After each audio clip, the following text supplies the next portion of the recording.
Good morning. Welcome to Live at 7:55 for this Monday, April 23rd. Thanks so much for joining me here. Big week coming up next week.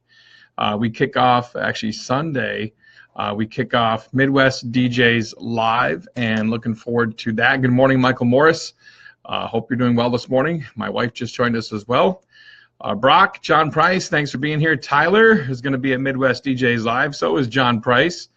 Not sure if Brock Saylor's making it to Midwest or not, nor Michael. I know Big Daddy. We've had him in the past. Good morning. Hope you're doing well this fine morning.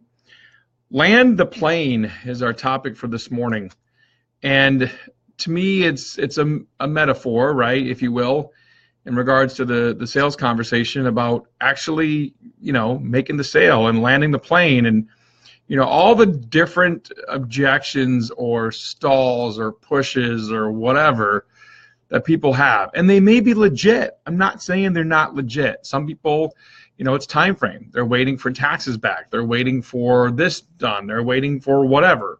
Some's legit. No problem there at all.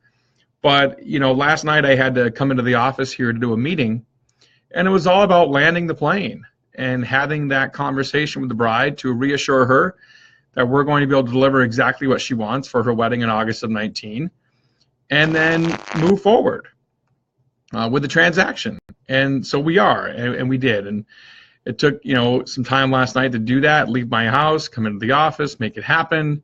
No big deal.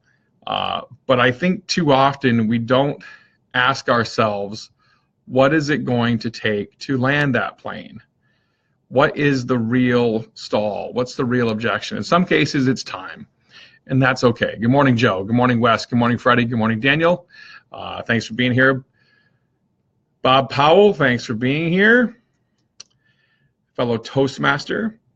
So what's it going to take to land the plane? And just, obviously you're not going to ask the client that directly. You're not going to do that. But from that standpoint, you want to make sure that you're moving the sale forward. What issues do they have? What concerns do they have? If they could design perfect entertainment for their day, what would it be? What do they want most out of their wedding reception? And you're not always going to be the perfect fit for someone. It is what it is. And hopefully they find the right match for them. And that's important too. So I encourage you to think about, the metaphor, if you will, for landing the plane. What is it going to take to make that sale safely? What is it going to take to bring it into the hangar, so to speak, and make sure that everything is how it is for the client and they get what they want out of this and you get what you want out of this. So landing the plane just brought me back last night when I had to come in here and finalize a conversation, even though we'd had several different conversations back and forth. And sometimes it's a matter of literally minutes, and sometimes it's a matter of days or weeks, sometimes even months before you actually can land the plane. There's bureaucratic red tape. I know, I had an agreement back in November, really, for a corporate event, really end of October last year. I just got the signed contracts last month. So kind of a long time, to wait for those signed contracts to come back. But again, make sure you're doing everything in your power to land the plane. Make sure you're doing everything in your power to enable them to make a decision and give them the information they need to do so. And anything you can do to work it in your favor is awesome. And that's what you want to work on. Yeah, don't be afraid to ask what their budget is. And then the best follow-up question is, how did they arrive at that budget? Now, some people, I just had this situation where the groom doesn't want to hear it. He doesn't want to hear anything beyond his number, and if you can't match his number, he's out.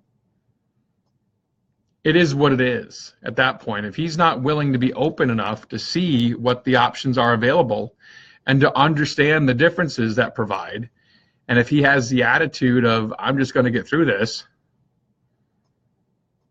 then there's nothing you can do. And I learned a lesson out of that conversation. So I encourage you to think about, what's the lesson you're learning out of your conversations. Sometimes people are just steadfast, and I've used that word a few times lately. maybe should be a good word of the day upcoming for a Toastmasters group. Some people are just steadfast in what they believe or what they want, and they're not willing to budge, not willing to even see someone else's viewpoint. And so you got to find out where that is, if they are willing to hear someone else's viewpoint. And if they're not willing to hear someone else's viewpoint, then they need to be big boy enough to actually admit it and move on. That's just my opinion too. So that's going to be it for today for Live at 75. Hope we covered some just thoughts on landing the plane. Realize that you may want it to happen right then and there, and it may not, and that's okay. You know, that's an objection you can get, but you got to find out what the true objection is. Who is the true decision maker? Why are they need to push off? Maybe it's because they need to. Yeah, Big Daddy. That's a great analogy too. Or a way to tie this in. Try to take off the blinders. Yeah, because you're so blinded on, you know, just this is what you want to get out of this. And then they're so blinded on this is what they want for that X price. So you have to throw the curveball question. And sometimes they'll bite, and sometimes they won't. And that ball lands in the dirt, if you will. A lot of metaphors today. But yeah, John, I get it. There's a lot of people that are going to be that way. If you can't change the people, change the people. So you have to go fish in a different pond, if you will. And that's okay. There's many indicators that can give you what an ideal client is or not. But again, I just encourage you to find ways to land the plane. Give the client as much information as possible. You know, all the instrumentation, all the information they need to be able to make that decision and move forward in a timely manner. And it's the best question I can tell you to ask if they are leaving and want to, and if they want to move on, is to interview other people or to think about it or whatever that objection is, you know, my best statement there is I don't want to be a pest, but I want to make sure you're taken care of. When should I touch base back with you? And find out when their timetable is, because that's the biggest issue with follow-up in sales is timetable.